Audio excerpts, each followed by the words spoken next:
O si Dios es tan bueno, ¿por qué permite tal y tal otra cosa? Entonces, a veces es bueno que nos hagan preguntas que en el momento no sabemos qué decir o qué responder para que eso nos lleve a buscar de Dios. ¿Estamos de acuerdo?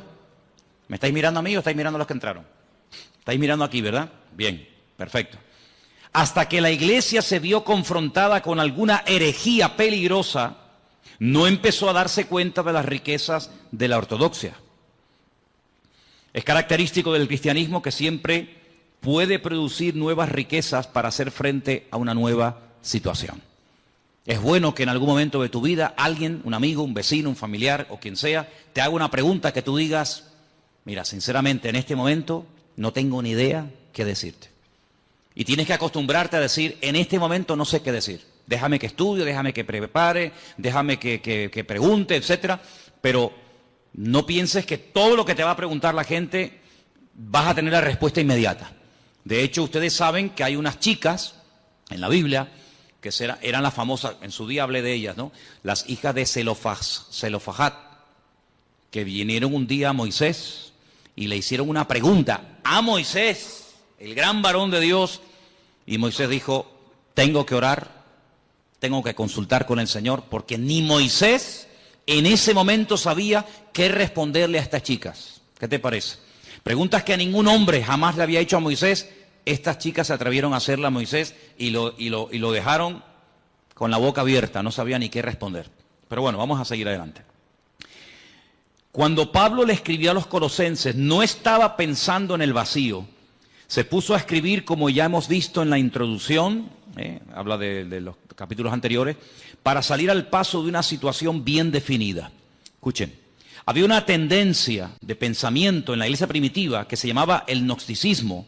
Sus seguidores, los gnósticos, lo que quiere decir poco más o menos los intelectuales o los librepensadores, estaban insatisfechos con lo que consideraban la ruda sencillez del cristianismo y querían convertirlo en una filosofía que pudiera estar en línea con los otros sistemas filosóficos del tiempo. Es decir, para algunas personas nuestra fe es tan sencilla que no les cabe en la cabeza. En aquella época los filósofos, y en Atenas estaba lleno de filósofos. Cuando Pablo fue allí, madre mía, se encontró con los, ustedes pueden encontrar en el libro de los Hechos, con los atenienses, los estoicos, los epicúreos, toda aquella gente que para decir que estos blancos daban 40 vueltas y preguntaban y preguntaban y preguntaban. Pues cuando empezó el cristianismo a difundirse y a extenderse el evangelio por todo el mundo conocido, pues estos gnósticos no daban crédito a que todo fuera tan fácil y todo fuera tan sencillo. Ellos querían complicar las cosas. Por eso Pablo tiene que escribir muchas cartas para responder y debatir correctamente a esta gente, ¿no? Ahora bien, Dios es espíritu y por lo tanto absolutamente bueno y la materia absolutamente mala, según decían ellos. De ahí que se deducía que el Dios verdadero no podía tocar la materia y por lo tanto no era el agente de la creación. Así es que los gnósticos creían que Dios había producido una serie de emanaciones, cada una más lejos de Dios que las anteriores, hasta que por fin hubo una lo suficientemente distante de Dios para poder tocar la materia y crear el mundo. Fíjense cómo se complicaba la vida a la gente. Ahora, hay no es una ciencia, porque realmente no es una ciencia, es muy difícil definir realmente lo que es, pero la Cábala o la Kabbalah, que es una interpretación mística de la Biblia, ellos tienen lo que se llama el árbol de la vida, que consiste en una serie digamos, como de emanaciones, una serie de puentes, una serie de estaciones entre Dios y el hombre. Ponen el ejemplo, decir, bueno, imagínense que ahí en las Caletillas hay una estación eléctrica, ¿sí o no? Todos la hemos visto. Esa estación eléctrica produce 1 millón de vatios. Y salen cables de la estación eléctrica de Caletillas, pues a todas partes, incluido llegan aquí a Santa Cruz. La luz que está entrando en este momento en este salón no es 1 millón de vatios. Si aquí entrara 1 millón de vatios, salimos todos por los aires, todos reventaríamos. Si pusiéramos ahí un micrófono, una guitarra, un teclado a la pared y le sale 1 millón de vatios, pegaría una explosión que saldría al edificio por las nubes. Entonces, ¿qué es lo que hacen? Por el camino van poniendo transformadores y van bajando de 1 millón a 100.000, de 100.000 a 50.000, de 50.000 a 20.000, de 20.000, y así van bajando, y van como bajando la potencia para que cuando llegue al hogar de cada uno de nosotros, todos nuestros aparatos funcionan a 220. Entonces, lo que sale de la estación central no es lo que nos llega a la casa, es una mínima parte de lo que sale. Siempre tiene que salir más de lo que llega. Si sale a 220, no nos va a llegar a nosotros a 1.000.000, pero a la inversa sí. Entonces, algunos creen que Dios es tan poderoso, tan grande, tan sublime, tan magnífico, que es realmente imposible llegar a tener comunión y relación con ese Dios, porque como que nos mataría. ¿Qué es lo que hacen? Ellos van por el camino, para explicarnos, ¿no? Ellos van por el camino diciendo que, bueno, Dios se manifestó en esto, y esto en esto otro, y esto en esto otro, y esto en esto otro, y Cristo, según los gnósticos, fue una de las manifestaciones o emanaciones de Dios, la más distante, y por eso Él podía tener un cuerpo, pero realmente no era un cuerpo como el que dijimos al principio. Todo esto es una auténtica barbaridad. Algunos dirán, pero ¿cómo la gente se puede complicar tanto la vida? Pero esto fue antes del año 100, después de Jesucristo. Imagínense, si estas cosas no se aclaran al momento, si el apóstol Pablo, con la sabiduría y el conocimiento que el Señor le dio, no fuera capaz de taparles la boca, de hacer lo que se llama apologética, si defender correctamente los principios bíblicos, en el año 2015, siglo XXI, el Evangelio estaría totalmente distorsionado y no tendría absolutamente nada que ver hoy el Evangelio con el Evangelio que predicaba Jesucristo y los discípulos. Por lo tanto, se tuvo que defender la fe en aquel momento, se tuvo que aclarar las cosas, y gracias al Señor tenemos, por ejemplo, la carta de los Colosenses, que va en una línea, la carta a los Efesios, la carta a los Tesalonicenses. ¿Por qué hay tantas cartas? Porque en cada congregación surgían diferentes opiniones o diferentes herejías. Por ejemplo, en Colosas decían que una de las formas de acercarnos a Dios es adorando a los ángeles. Ya parece que se ha ido a la moda, pero hubieron unos años, aquí en Canarias por lo menos, en los que en algunas farolas se veía pegados unos papelitos donde daban cursos para que la gente pudiera contactar con su ángel particular y ese ángel le llevara a Dios y de esa manera no ir directamente a Dios porque es demasiado poderoso, pero a través de un ángel como que se baja la intensidad. Se puso de moda el famoso libro o el famoso curso de milagros, ¿verdad? Donde la gente podía, entre comillas, producir con una serie de técnicas y con una serie de historias, sus propios milagros, autosanarse, autoliberarse, y ahí surgieron buenos pensamientos, la famosa nueva era, donde ellos dicen que el hombre es como un ser que tiene dormido, tiene como atrofiado una serie de valores, una serie de capacidades que el pecado ha apagado, pero que con una serie de clases y de principios y de no sé qué y no sé cuánto, ya no hace falta ni ir al médico ni que nadie ore por ti, sino que tú te puedes autosanar, porque tú eres una especie como de Dios en miniatura, una especie de ser tremendamente poderoso pero atrofiado, apagado, dormido, porque el pecado te ha, digamos, dormido esas capacidades espirituales, y bueno, y la gente se complica la vida de una manera con tal de no ir a Dios, con tal de no buscar al Señor, son capaces de buscarlo donde sea.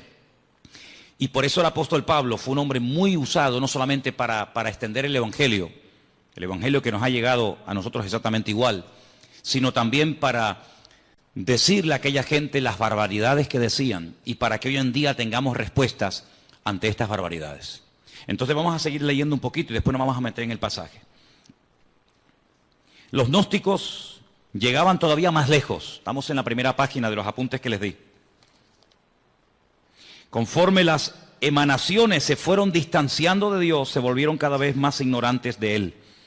Y en las emanaciones más distantes se daba no solamente la ignorancia de Dios, sino la hostilidad hacia Él.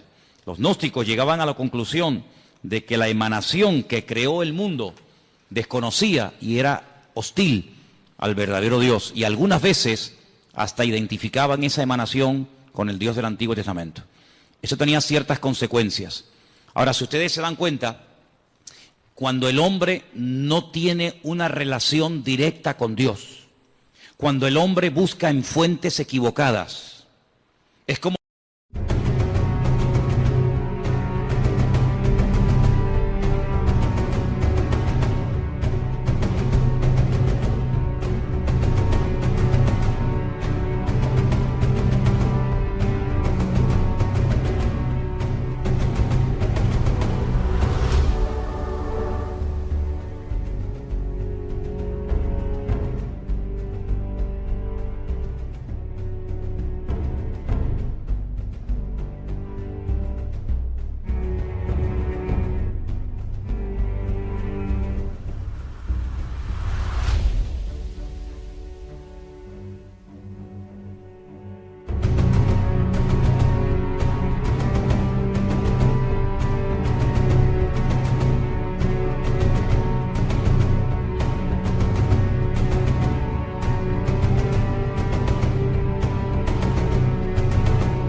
lo que decía el profeta Jeremías: ustedes están buscando en cisternas rotas que no retienen el agua, y por eso cuando llegan a una cisterna rota la encuentran vacía. Hay una búsqueda sincera, pero el camino es un camino equivocado. No todos los caminos llevan a Dios. Eso tienes que tenerlo clarísimo en tu vida. No es que, bueno, da igual, iglesia evangélica, católica, musulmana, budista, nueva era, da igual, total, todos los caminos llevan a Dios. Es que eso no es lo que dice la Biblia.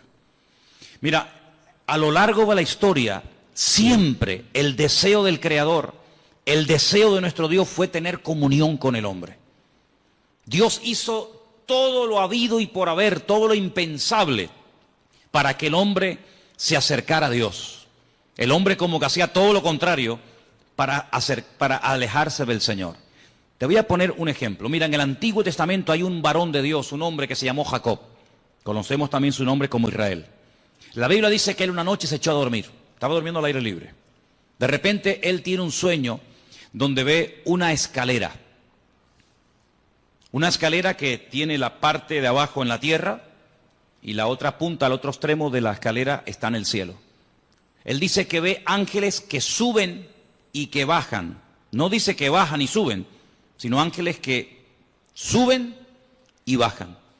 Él entiende en ese sueño, que es muy profundo, para decirlo así en breves palabras, él entiende que el cielo se quiere acercar al hombre. Él entiende que el Creador quiere volver a tener comunión con el hombre la cortó, el hombre se desconectó de Dios, el hombre se independizó de Dios, para que me entiendan. Porque cuando Dios creó al hombre, lo creó con la capacidad de rebelarse, de separarse de su Creador. ¿Por qué Dios lo hizo así? Solo Dios lo sabe.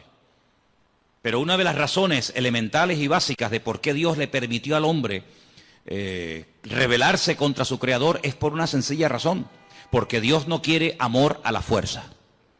Si tú no me amas, yo no te voy a obligar a que lo hagas. Si tú no me quieres servir, yo no te voy a obligar a que me sirvas. Si tú no quieres estar conmigo, yo no te voy a obligar a que estés. Yo te voy a crear con la capacidad de rebelarte, con la capacidad de distanciarte de mí. Y el hombre utilizó esa capacidad como ser perfecto que era, porque si no tenía esa capacidad, luego no es perfecto. El hombre utilizó ese libre albedrío, esa capacidad y se desconectó de Dios. Claro, las consecuencias fueron terribles. Dios le dijo, bueno, pues si en este lugar que yo lo he creado para ti, y no tienes que hacer absolutamente nada para subsistir, sino que yo te lo he dado prácticamente todo hecho. Fijaros que el hombre ni tenía, hermanos, que matar animales para poder comer. El hombre no fue creado para matar, por eso el hombre tiene que utilizar armas. Los animales, cada uno tiene sus armas de defensas, ¿verdad? Unos tienen cuernos, otros tienen garras, otros tienen veneno. El ser humano no tiene nada, porque el ser humano no fue diseñado para matar. Por eso el hombre tiene que usar una pistola, un palo, una piedra, una escopeta, un rifle, porque el hombre no tiene la capacidad por sí misma de matar a otro ser humano, porque no tiene ningún arma poderosa. Ahora, fijaros qué interesante, cuando el hombre se desconecta de Dios, Dios lo tiene que echar de aquel lugar perfecto y de armonía que todos conocemos como el Gan Edén, el jardín del Edén. Y cuando sale de ese lugar, él se percata, él se da cuenta de todo lo que ha perdido. Ahora el hombre tiene frío. Ahora el hombre tiene calor, ahora el hombre suda. Sudar significa perder humedad, con la capacidad de poder deshidratarte. La mujer comienza a sentir dolores. La mujer no fue creada para tener la menstruación todos los meses. En el momento en el que peca, comienza a experimentar el hombre pérdida de humedad y la mujer pérdida de sangre todos los meses. La tierra se le vuelve en su contra. Los animales que antes dominaba, ahora en cierto sentido tiene que cuidarse de ellos porque le pueden quitar la vida. Y así una serie de consecuencias terribles. Pero a pesar de eso, Dios no se desentendió de la raza humana. Dios no dijo, bueno, ustedes no quieren estar conmigo, ahí se quedan. Sino que el hombre sigue, permítame la expresión, detrás del hombre, buscando al hombre. Les habla a través de Noé, pasan de Noé. Les habla a través de Abraham, pasan de Abraham. Les habla a través de José, pasan de José. Les habla a través de la ley de Moisés, pasan de la ley de Moisés. Y así a lo largo de la historia, hasta que personalmente Él se humana, Él se encarna y viene, dice, y habitó entre nosotros y vimos su gloria.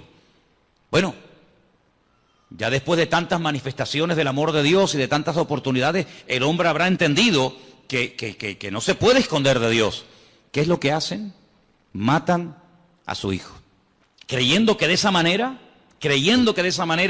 ya Dios va a cesar en esa ansia, en ese anhelo de buscar constante y permanentemente el hombre. Nada más lejos de la realidad. Lo matan y el Padre dice en Romanos capítulo 8 que a través del poder de su Espíritu Santo resucita a su Hijo al tercer día. Luego la muerte no acabó con Cristo, la muerte fue el inicio de una etapa nueva, donde ahora ya no va a estar bajo la ley de un antiguo pacto, sino la ley de un nuevo pacto. Vienen los apóstoles, vienen los discípulos, vienen los padres de la iglesia, a lo largo de la historia, siglos y siglos y siglos y siglos. Dios continuamente buscando al hombre.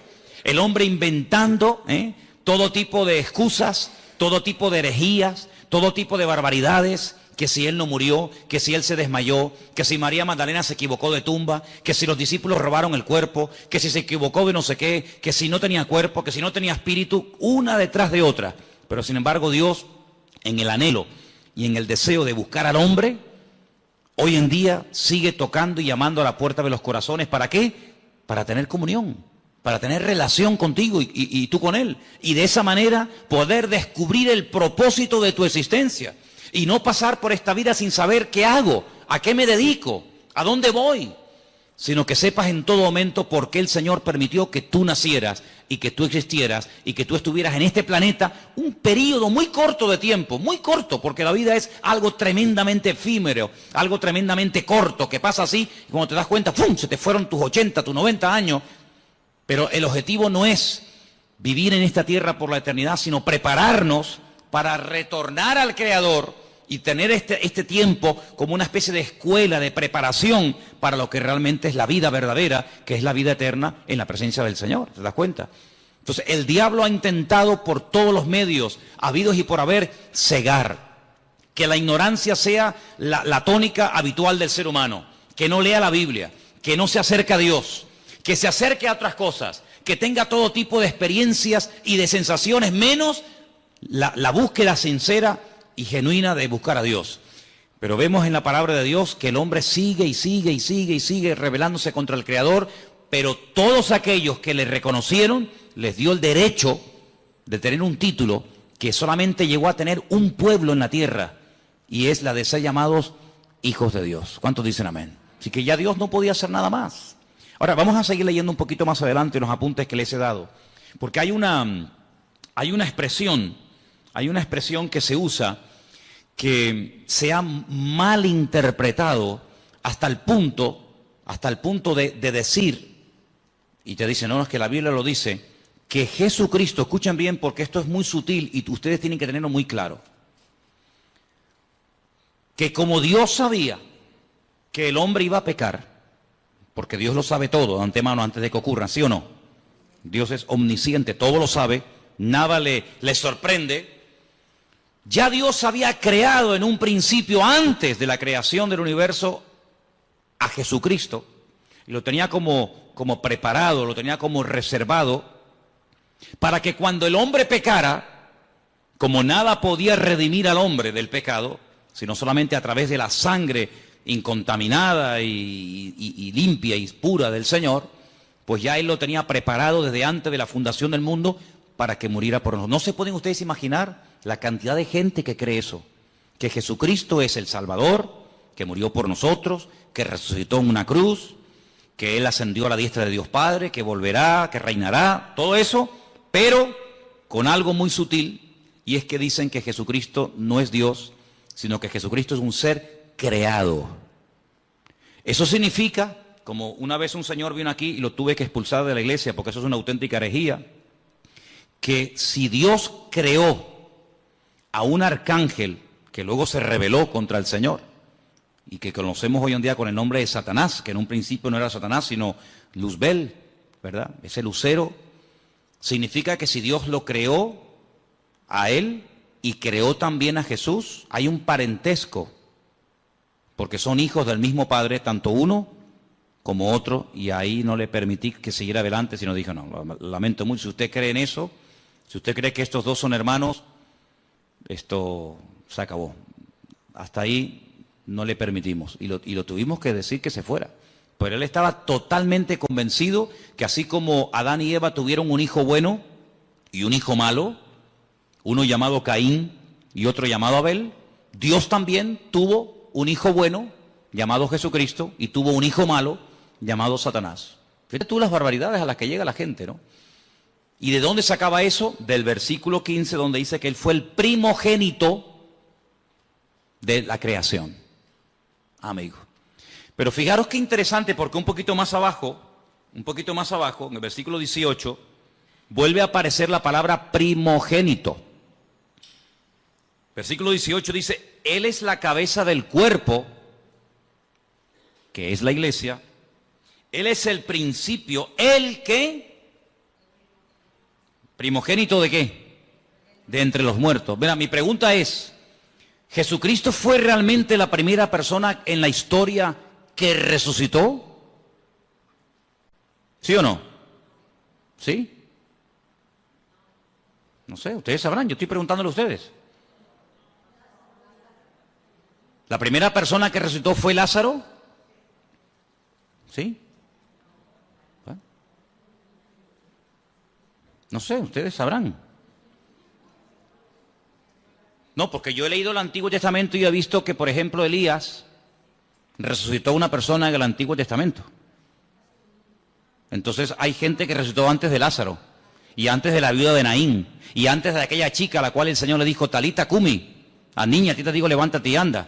Luego, tanto en el Antiguo como en el Nuevo Testamento, hay personas que resucitaron antes de Jesucristo. ¿Por qué dice que Él es el primogénito de entre los muertos? No es el primogénito de entre los muertos en el sentido de que Él no fue el primero en resucitar. Luego, si la palabra primogénito entre los muertos no significa, y esto quiero que lo dejemos bien claro, si la palabra primogénito entre los muertos no significa que Él fue el primero en resucitar, si volvemos al versículo 15, la palabra primogénito de toda la creación tampoco puede significar que Él fue el primero en ser creado. ¿Sí o no? Miren, cuando uno interpreta la Biblia, y aquí dimos en su época una clase de hermenéutica, hace mucho tiempo que se grabó, y no se pueden imaginar, hasta el día de hoy, cada día prácticamente, recibimos correos en la iglesia de gente de todo el mundo que han visto ese curso de hermenéutica que yo en mi vida me pensé que iba a ser tan seguido y de tanta utilidad para tanta y tanta gente. Se llama así, curso de hermenéutica. Lo tienen ahí ustedes en YouTube, en la Biblia, que lo grabamos aquí. Una de las reglas de la hermenéutica es una ciencia que se enseña en las escuelas bíblicas, en los seminarios, para ayudarte a interpretar correctamente los textos bíblicos. Si usted no puede interpretar la Biblia a su manera, usted no puede interpretar la Biblia de un punto de vista únicamente judío, únicamente evangélico, únicamente católico, ateo, no. Usted tiene que interpretar la Biblia según unos parámetros, según unos principios generales e universales, para que usted no saque conclusiones equivocadas. Por ejemplo, cuando estudiamos, no me voy del tema, pero quiero dejar bien claro esto, porque hay gente aquí que está empezando a venir a la iglesia, y hay gente aquí que lleva años en la iglesia, y a todos ustedes tienen que tener bien claro que todos leemos la misma Biblia, pero lógicamente una persona que está empezando a leer la Biblia por primera vez en su vida, No tiene a lo mejor el conocimiento a la base que tiene una persona que lleva toda la vida leyendo la palabra de Dios, que ha oído un montón de estudios, que ha hecho cursos, etcétera, etcétera. Tiene unas bases, ¿verdad?, para interpretar la Biblia completamente diferentes. ¿Sí o no? Cuando usted empieza a leer la Biblia, pues si la empieza a leer por el Apocalipsis, usted no se va a enterar de nada. Pero si usted ha hecho cursos, usted ha escuchado lo que es el Apocalipsis, lo que significan los caballos, los colores, los números, cuando usted lo lea, usted va a disfrutar de la lectura de ese bendito libro. Pero si usted no sabe, usted no se va a enterar de nada. Es decir, pero es que yo no entiendo la Biblia. Por eso hay gente que a veces dice, mira, yo he leído la Biblia y yo no la entiendo. Hombre, claro, si llevamos a un niño el primer día a la escuela y le van a enseñar a multiplicar y a dividir, el niño probablemente no va a querer ir más, porque se va a aburrir. Pero el niño aprende jugando. El niño aprende disfrutando con los colores, con el trencito, con las canciones, y así va aprendiendo, ¿verdad?, de una forma sencilla y progresiva y gradual. Cuando vamos a la palabra de Dios, nos encontramos que hay expresiones que no se pueden interpretar literalmente. Una de ellas es la que estamos viendo. Jesucristo es, porque Él está diciendo, Jesucristo es esto, Jesucristo es esto, Jesucristo es esto y esto. Y una de las cosas que Pablo dice que es Jesucristo es el primogénito de entre los muertos. Pero ya les acabo de mostrar que Él no fue la primera persona en la vida, en la historia, que resucitó. Por lo tanto, no puede significar el primogénito de entre los muertos, no puede traducirse como, Él fue el primero que resucitó. No. Jesucristo no fue el primero en resucitar. Mira, Lázaro, no resucitó Jesucristo a Lázaro. Si Cristo resucitó a Lázaro, ya Cristo no fue el primero en resucitar, sería en todo caso Lázaro. Bien.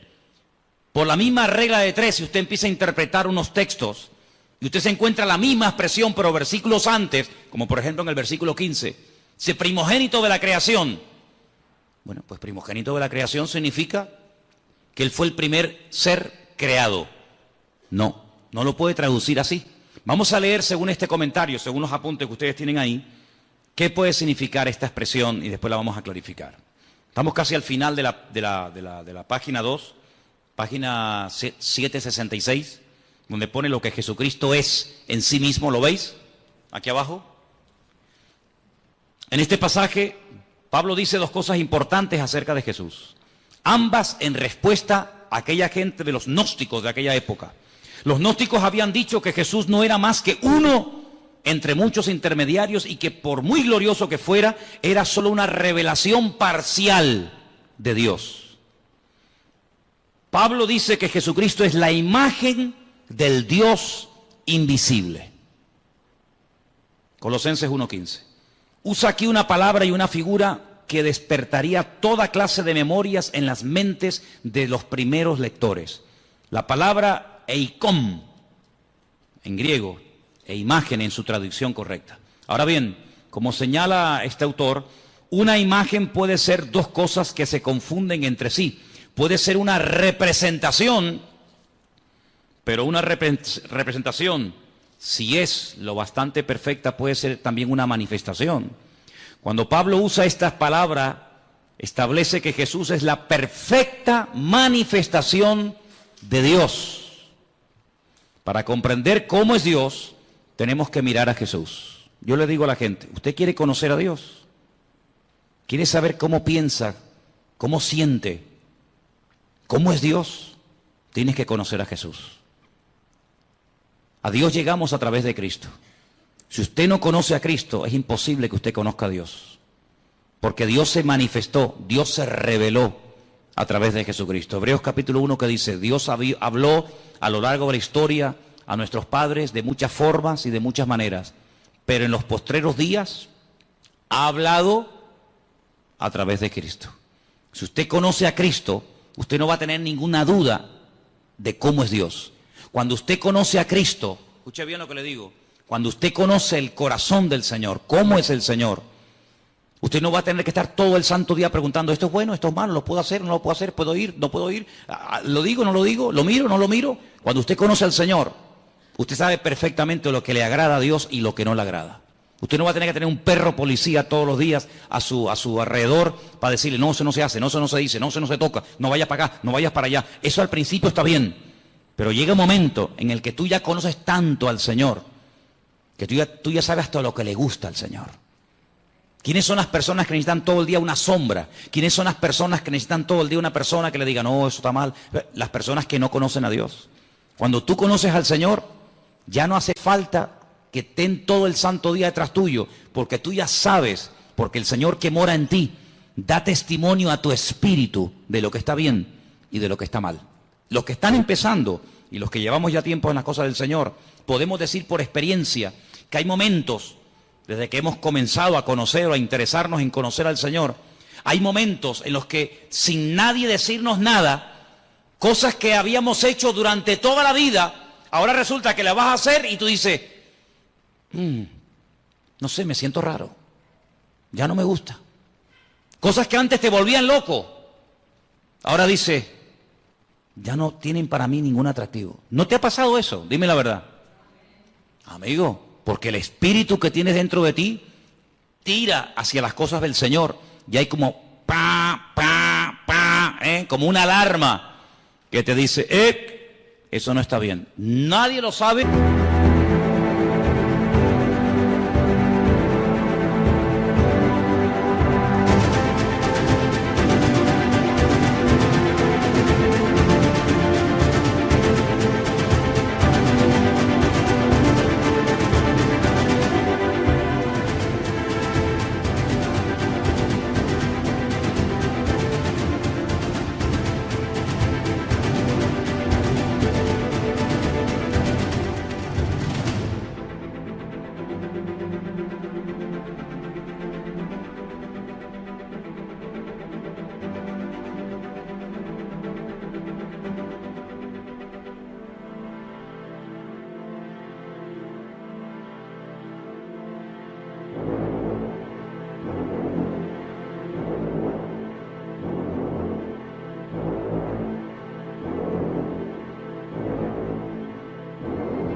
Nadie te ha visto, pero el Señor que mora en ti ya comienza a hablarte. Si tú esa voz la cultivas, no la apagas, no la ignoras, sino si tú esa voz, esa sensación, por decirlo así, tú le prestas atención cada día, tú vas a ser más sensible a lo que tienes que ser y nada sensible a lo que no tienes que ser sensible. ¿Cuál es el problema del ser humano en reglas generales? Que a veces somos tremendamente sensibles en cosas que nos tenían que dar lo mismo. Y a lo que deberíamos de ser verdaderamente sensibles, no lo somos. Yo creo que uno de los peores pecados que podemos cometer los creyentes, los que ya hemos conocido al Señor, es perder la sensibilidad espiritual. Porque cuando uno pierde la sensibilidad espiritual, un término que aparece en la Biblia es que llegamos a cauterizar la conciencia. Si ya pecas y no te sientes mal. Y eso es terrible. Eso es terrible. El temor de Dios, el respeto a Dios, dice la Biblia que es el principio de la sabiduría.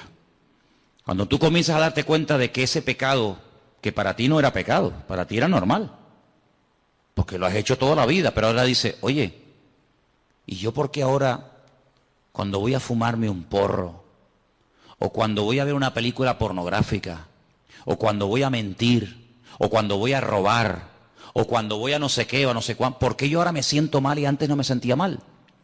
Porque estás cambiando. Por eso, porque estás cambiando. ¿Y quién es el que te está cambiando? El que vive dentro de ti. Por eso dice, no entristezcas, no apagues al Espíritu Santo que mora en ti. Porque yo te digo por experiencia que se puede apagar la voz del Señor. ¿Qué dice la Escritura? Si hoy el Señor te habla, no cierres tu corazón, porque a lo mejor ya mañana te vuelve a hablar y ya no te enteras. La sensibilidad es algo que no podemos perder.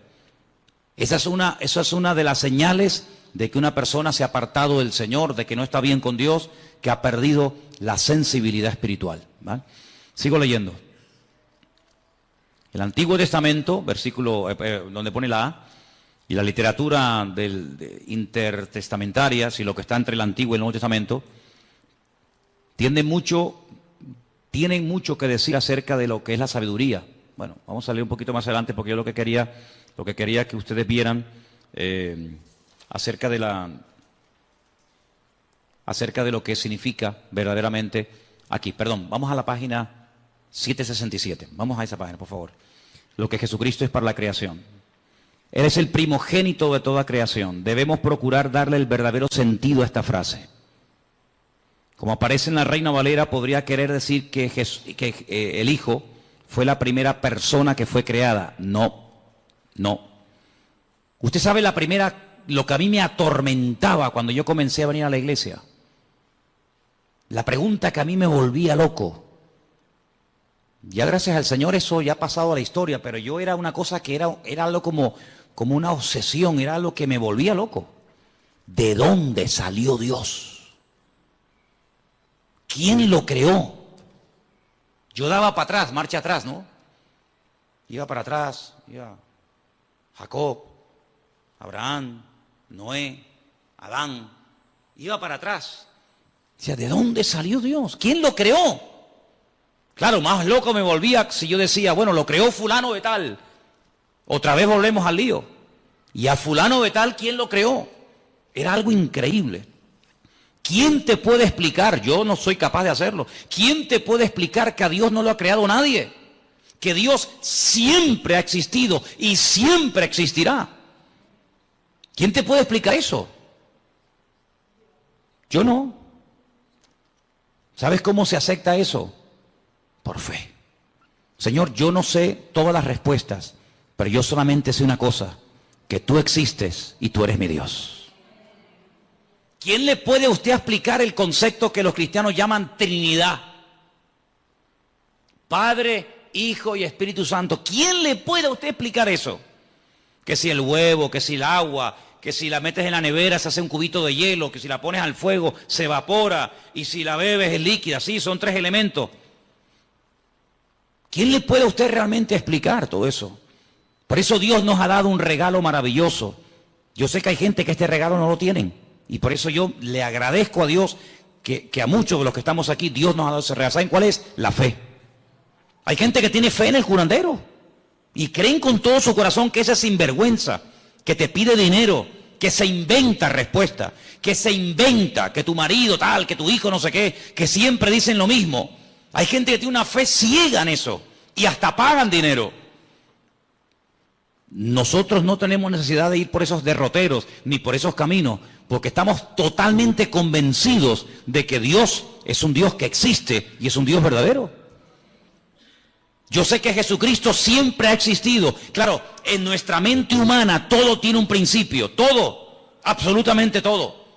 Y aparentemente todo tiene un final, pero en Dios, en Jesucristo, en su Espíritu no hay ni principio ni fin. Siempre han existido. Es más, Pablo dice que todo lo que existe fue creado por Él, para Él y por medio de Él. ¿Cuántos dicen amén? Claro, el mundo se puede reír, el mundo puede cuestionarse. Pero bueno, hermano, que digan lo que quieran. Yo sé en quién he creído. Y yo sé que el Señor no fue creado, sino que el título primogénito de la creación, como vamos a ver ahora, esto es lo que significa. Ahí lo tenemos, al final de la página. El primogénito de toda creación. Perdón, estamos aquí. Debemos procurar darle el verdadero sentido. Como aparece en la Reina Valera, podría creer o querer decir que el Hijo fue la primera persona que fue creada, pero en el pensamiento hebreo y griego, la palabra primogénito, que está ahí entre paréntesis, no tiene más que un sentido temporal muy indirecto. Hay que notar dos cosas. Primogénito es muy corrientemente un título de honor. Israel, por ejemplo, en Éxodo 4:22, como nación se le llama el primogénito, el Hijo de Dios. Lo que quiere decir es que la nación de Israel es el Hijo de Dios más favorecido. Segundo, debemos notar que primogénito es el título del Mesías. Ahí pueden leerlo en casa, Salmo 89:27. Según lo interpretan los mismos judíos, la promesa en relación con el Mesías. Es decir, la palabra primogénito es un título. La palabra primogénito en la figura de Cristo no significa que Él fue lo primero que Dios el Padre creó, lo primero que Dios el Padre hizo, sino es un título de honor, de reconocimiento, como diciendo que antes de Él no ha habido nada y después de Él no habrá absolutamente nada. Esto hay que estudiarlo con tranquilidad, en profundidad. ¿Por qué? Porque si, por ejemplo, usted tiene, no sé, la oportunidad o ha tenido la oportunidad de hablar con un testigo de Jehová, ellos dicen que creen en Jesucristo, pero como un ser que fue creado.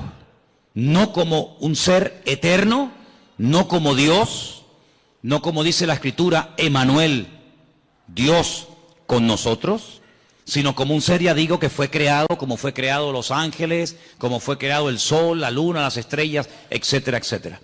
Si saliéramos a la calle y le preguntáramos a la gente, dígame algo acerca de Jesucristo, muy poca gente tiene claro que Jesucristo, como ser humano, tuvo un principio, ¿sí o no? Él nació, él estuvo 9 meses en el vientre de su madre, María, claro, porque él decidió nacer, él decidió venir a este mundo. ¿Y cómo nace un ser humano? Pues a través de una mujer, no hay otra forma, no hay otra manera. Y él decidió venir a este mundo como ser humano. Si hubiera decidido venir como Dios, no hubiera tenido necesidad de nacer como nacen los seres humanos, pero no decidió venir como Dios, decidió venir como hombre y se limitó, ¿verdad?, a las leyes que rigen a todos los seres humanos.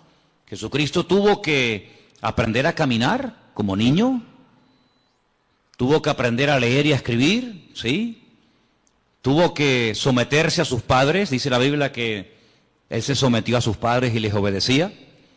Y como ser humano vivió una vida totalmente normal. Fíjense qué normal era el Señor, que en el jardín de Getsemaní, cuando uno de sus discípulos decide traicionarlo, decide venderlo, si hubiera sido un ser tremendamente llamativo, con una aureola, con una luz especial, no hubiera sido necesario que Judas, a los que venían a prenderle, les dio una señal. ¿Cuál fue la señal? ¿Cuál fue la clave que indicó a los que venían a prender al Señor que ese era el Señor? ¿Cuál fue? El beso, el famoso beso de Judas, ¿no? Podía haber dicho, mira, el más alto, el más guapetón, aquel que tiene una luz blanca que le sigue a todas partes, aquel que está siempre rodeado de ángeles, aquel que levita y no toca con los pies el suelo, sino que va así, como volando, ¿no? No, era tan normal, que hasta Judas tuvo que decir, tengo que darle un beso, porque pasa desapercibido delante de todas las personas. Porque el atractivo realmente del Señor no era el aspecto físico, sino era la esencia de lo que Él era y de lo que Él verdaderamente había venido a hacer a este mundo. Y nosotros tenemos que profundizar en nuestro conocimiento del Señor. Por eso animo a los que están empezando que lean los evangelios. Tenemos 4. ¿Cómo se llaman? Mateo, Marcos, Lucas y Juan. Ahí ustedes van a encontrar cómo hablaba, cómo reaccionaba cuando lo criticaban, cómo pensaba, cómo se movía en medio de sus enemigos, cómo trataba a los niños, a las mujeres, cómo trataba a sus discípulos, cómo era intolerante frente al pecado, pero tremendamente misericordioso y compasivo ante gente que había caído, pero que les daba la oportunidad de rehacer su vida. Y ahí en los evangelios encuentras a Cristo como ser humano, pero también como un Dios perfecto, humanado, limitado entre nosotros, pero que nos amó tanto que se dejó matar. Ahora, el concepto tal vez más profundo de lo que Él es, el concepto más maravilloso de todos los que rodean a Dios, podemos decir que Dios es santo, ¿sí? Podemos decir que Dios es justo, podemos decir que Dios es bueno, en fin, podemos decir un montón de cosas, ¿sí o no? Pero el concepto del amor de Dios, ¿tú lo entiendes? Es impresionante, ¿no? Porque generalmente los seres humanos tenemos la tendencia, me imagino que ustedes también, de seleccionar, ¿no? Cuando tú dices, bueno, hay ¿cuántos? 100. Como que dentro de esos 100 hay un pequeño grupo más cercano a ti y los otros sí están ahí, pero ¿qué te parece? Sin embargo, el Señor no tiene favoritos, eso ya es una cosa que nos llama la atención. Dios no tiene favoritos, Dios no dice este sí y este no, este me gusta y este no me gusta. Es un Dios que ama al pecador, ¿sí o no?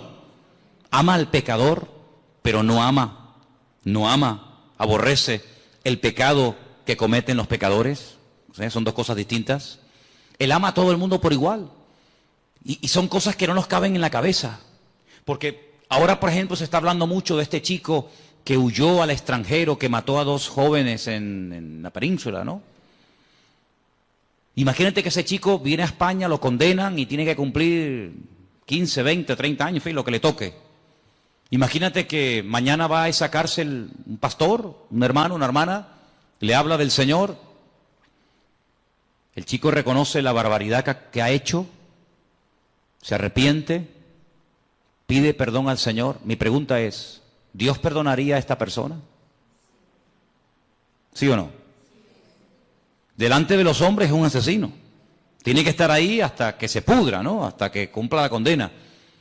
Pero si esa persona le pide perdón a Dios, esa persona nos la vamos a encontrar el día de mañana en el cielo, en la presencia del Señor. ¿Quién entiende eso? ¿Quién entiende eso? Nadie. Pero así es el corazón de Dios. Es una cosa increíble. El peor asesino, lo peor de la humanidad, si se arrepiente y verdaderamente quiere cambiar, Dios lo perdona, Dios le da otra oportunidad, y aunque delante de los hombres nunca lo van a perdonar y será toda la vida el fulano, el asesino, el criminal o lo que sea, delante de Dios puede llegar a tener el título de hijo o de hija de Dios. De hecho, ha habido casos en la historia de personas, en Estados Unidos, en algunos lugares existe la pena de muerte, personas que estaban condenados a muerte por la justicia de los hombres, pero sin embargo se arrepintieron y le pidieron perdón al Señor, y como le dijo aquel ladrón en la cruz, condenado a muerte por el Imperio Romano, porque se lo merecía. De hecho, él dijo, nosotros padecemos justamente, yo no me quejo, si yo me merezco esto y peor, pero yo te pido que a pesar de lo malo y de lo ruin que he sido, que tú te acuerdes de mí cuando vengas en tu reino. Y el Señor podía haber dicho, pues hijo, lo siento mucho, yo no te puedo perdonar porque tú has sido esto y esto. Sin embargo, ¿qué dijo el Señor? Hoy estarás conmigo en el paraíso, amigo. El concepto del amor de Dios es lo que más me impacta de nuestro Dios. Porque si Él es el primogénito de la creación, la imagen de Dios, el camino, la verdad y la vida, todo eso está muy bonito. Pero a mí lo que me cautivó y lo que me transformó la vida fue entender que Dios a mí me había amado de tal manera que fue capaz de mandar a su Hijo para que lo mataran en una cruz, simplemente por amor. ¿Qué te parece? Así que el apóstol Pablo intenta taparle la boca a los gnósticos de la época. A lo largo de su ministerio tuvo muchas luchas con los religiosos, con los fanáticos, con los que metían o intentaban meter falsas doctrinas en las congregaciones. Pero lo que nos tiene que quedar bien claro en esta tarde a todos y a cada uno de los que estamos aquí es que Dios a nosotros nos ama tal y como somos. Aunque nunca cambiáramos, ¿sí o no? Aunque nunca cambiáramos, aunque nos muriéramos así como somos hoy, el Señor en este momento a cada uno de nosotros nos ama, y cada vez que le pedimos perdón al Señor de corazón y de verdad, el Señor siempre perdona. Hace unos días estaba en televisión y como una novedad, como una cosa, como que hubieran bajado extraterrestres del planeta X y vinieran a este mundo y dijeran, oye, que han venido unos extraterrestres, como una cosa del otro mundo. Daban la noticia en todos los medios de comunicación de las últimas declaraciones del Papa, que si una mujer que abortó, ¿no dijo más o menos así?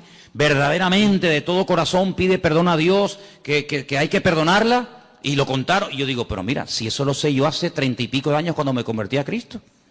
Sinceramente, a lo mejor para usted, señora, o para usted, caballero, será una cosa de decir, oye, que cómo estamos cambiando, qué cosa tan tremenda. Pero miren, ¿sabes qué? Es que yo conozco al Señor, no me hace falta que don Francisco diga semejante cosa, porque ya mi Dios en su palabra me ha dicho que el que viene a mí, yo no le echo fuera. Da igual si ha abortado, da igual si ha asesinado, da igual si ha matado con ganas o sin ganas, queriendo o sin querer, me da igual. En la palabra de Dios encontramos que si hubiéramos pecado, primero de Juan capítulo 1 dice, si hubiéramos pecado, abogado tenemos para con el Padre, a Jesucristo el justo. Y la sangre de Jesucristo nos limpia de todo pecado. Por lo tanto, a mí no me causa ninguna sorpresa diciendo, ¡ay, qué maravilla! Pero si la maravilla hace 2000 años ya la dijo Él.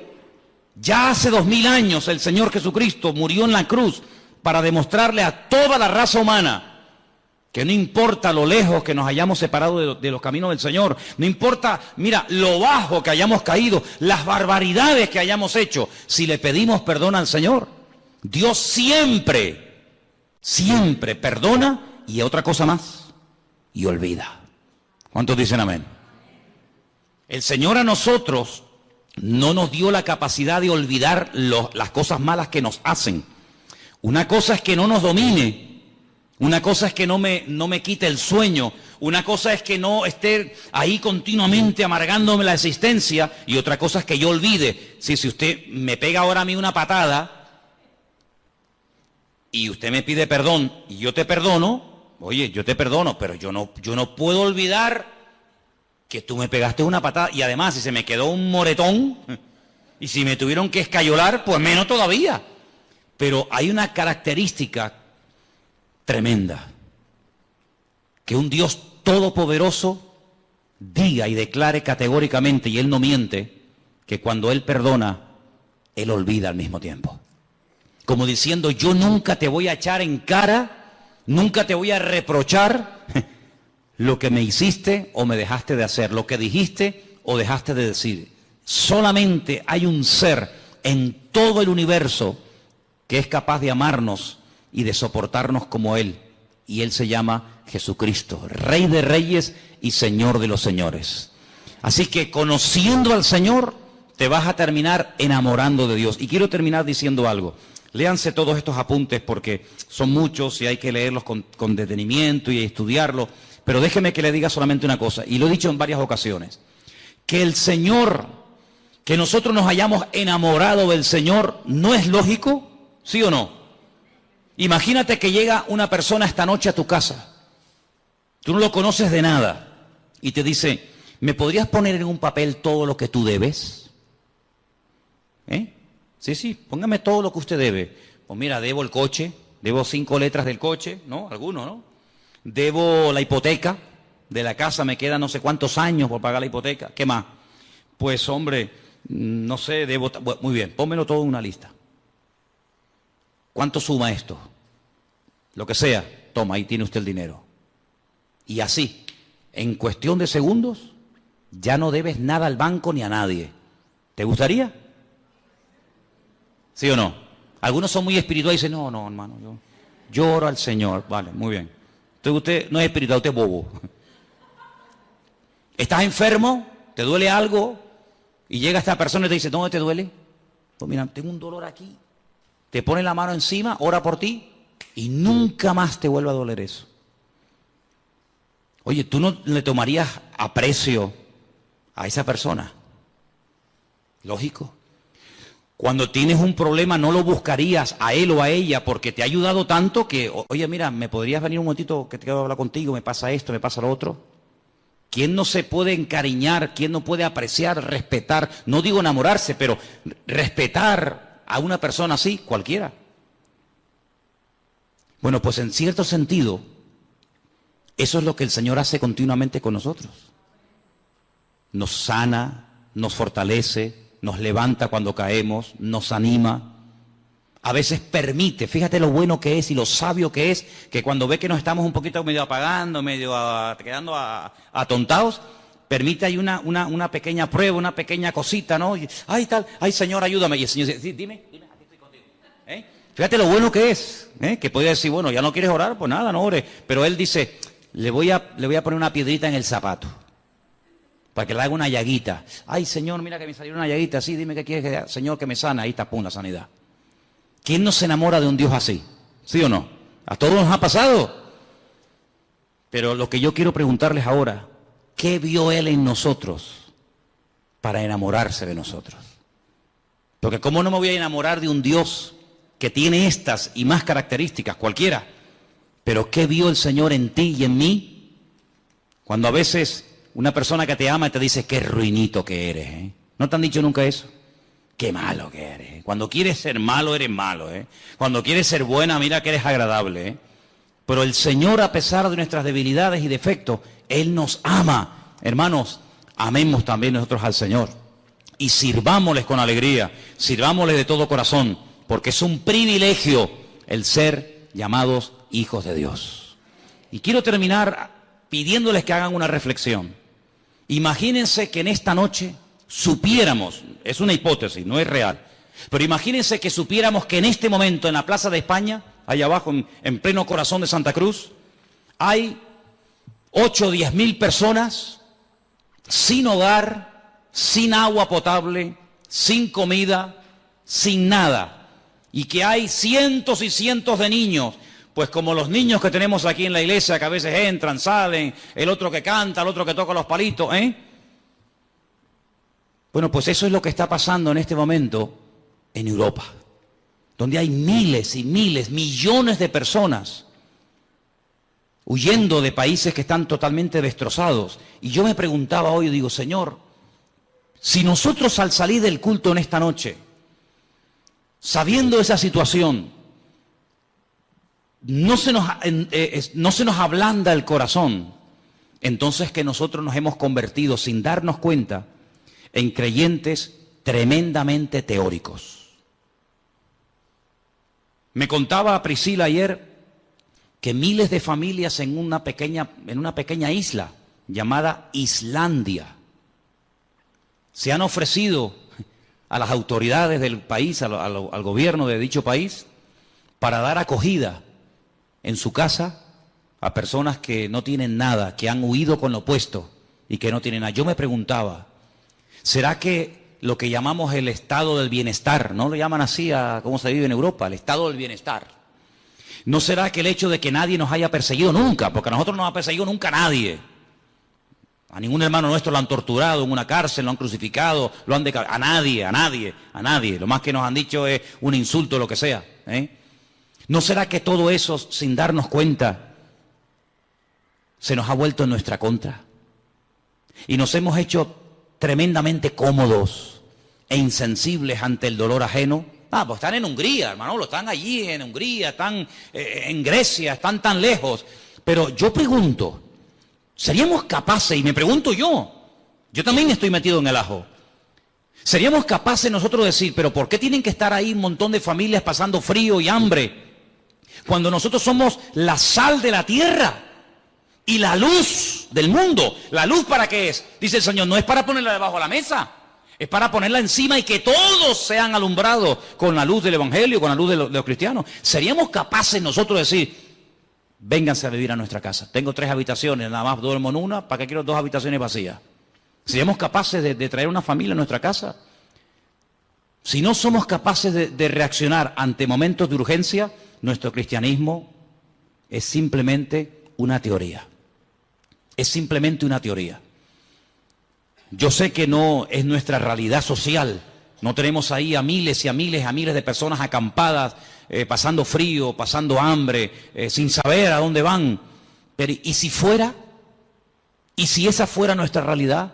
¿Seríamos capaces de dar la bienvenida, la acogida, para que se quedaran un montón de gente durmiendo aquí en la iglesia o en nuestra iglesia del Puerto de la Cruz? ¿Seríamos capaces? ¿Seríamos capaces de llevarnos a un matrimonio, con hijos o sin hijos, a vivir a nuestra casa y demostrarles el amor cristiano, pero no con palabras y con canciones, sino con hechos? Y en verdad, ¿seríamos capaces? Yo me preguntaba todo eso en estos días, porque dicen que desde la Segunda Guerra Mundial, la catástrofe humanitaria más terrible es esta que se está viviendo hoy en día, donde miles y miles, y Dios está poniendo a prueba, y yo lo siento así, Dios está poniendo a prueba el cristianismo de Europa. Yo creo que Europa entró en una decadencia espiritual, pero el Señor le está dando a Europa la posibilidad.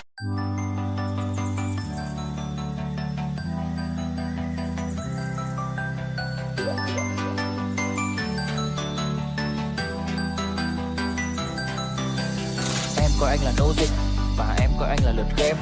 Việt Nam đã giành được vô địch nhưng anh vẫn chưa giành được em. Thực ra chẳng có gì quá bực mình vì còn cả tá xếp hàng đợi người ta, mà anh giống như thân phận Hà Đức Chinh khi đã đen lại còn số 13. Phải chăng là em có chất nghiện làm bao người u mê trí não, để mỗi khi mà thấy em xuất hiện khiến dân tình bám đuôi như đi bão. Em là mảnh kép của trái tim này, thiếu nên yêu mình em là nghĩa lý. Anh chỉ muốn say em chứ không muốn say rượu, vậy thì hà cớ gì mà chúng ta phải chia ly. Ngỡ rằng sẽ là bán tính, là một người chiều dài vòng tròn cuộc đời sau, nào ngờ đôi ta như hai đường tiệm cận luôn luôn ở cạnh bên nhưng không chạm được đời nhau. Ngỡ rằng sẽ là bán tính, là một đường chiều dài vòng tròn cuộc đời sau, nào ngờ đôi ta như hai đường tiệm cận luôn luôn ở cạnh bên nhưng không chạm được đời nhau. Trong tình yêu còn cạnh tranh, còn anh thì ngây ngô chẳng khác gì trẻ nhỏ. Như thằng Mã Lai thì đấu với Việt Nam, anh đã hết thời gian lại còn bị thẻ đỏ. Em tớ cúp vàng khiến bao người cùng ngóng trông, sắc đẹp trẻ ban với điều mời sự nóng bỏng, thích gì có đó quên. De volver a ser avivada, pero no tanto por la predicación teórica del Evangelio, sino por la predicación y el ejemplo práctico del Evangelio. Yo creo que esta es una oportunidad para que Europa se levante de las cenizas. Yo creo que esta es una oportunidad para que la iglesia en Alemania, en Hungría, en Italia, en España, que ha estado dormida durante generaciones, vuelva otra vez a levantarse y a decirle al mundo: aquí estamos nosotros los cristianos. Aquí estamos nosotros para demostrarle a la gente lo que es hospitalidad, para demostrarle al mundo lo que es amor. No, pero es que la mayoría son musulmanes. Y no es precisamente a los musulmanes o a quien sea a quien tenemos que demostrarle el amor de Dios. Porque la Biblia dice que si saludamos a los que nos saludan, ¿qué mérito tenemos? Si amamos a los que nos aman, ¿dónde estará la recompensa? El Señor nos dice que tenemos que hacer por los demás lo que nos gustaría que los demás nos hicieran a nosotros. ¿Cuántos dicen amén? ¿Qué les parece la reflexión? Yo creo que todos somos, unos más y otros menos, muchas veces egoístas. Pero esta es una prueba que el Señor está permitiendo que venga a este suelo, a este continente, para que nos demos cuenta si esos países tan prósperos son prósperos solamente porque tienen o son prósperos porque son países solidarios, países de amor. Y yo les voy a decir algo, hermanos, y lo digo de verdad con todo mi corazón. El pueblo más hospitalario del mundo no es el pueblo evangélico. El pueblo más hospitalario de la tierra no es el pueblo cristiano. ¿Sabéis quién es el pueblo más hospitalario de la tierra? El mundo musulmán. El musulmán copió esta buena característica de su padre, de Abraham. Y el musulmán es hospitalario, se deleita y se goza de tener forasteros, de tener extraños en su casa. Lo mamaron desde la cuna y es algo que lo llevan en la sangre. Y es una bendición que ese pueblo tiene, aunque sean tal vez de otras posturas, de otra creencia. Así que, hermanos, todas estas enseñanzas nos tienen que llevar a un cristianismo práctico. Si yo salgo de aquí, me voy a mi casa y que cada uno se busque la vida, nuestro cristianismo probablemente no es el cristianismo de la Biblia. Será otro tipo de cristianismo que se ha practicado durante siglos, pero el cristianismo es abrir la casa al necesitado. El cristianismo es compartir la camisa que nos sobra con el necesitado. El cristianismo es ser solidario con la persona que lo necesita. Y la regla de oro dice: no le hagas a los demás lo que no te gustaría que te hicieran a ti, o más bien hazle a los demás lo que te gustaría que te hicieran a ti.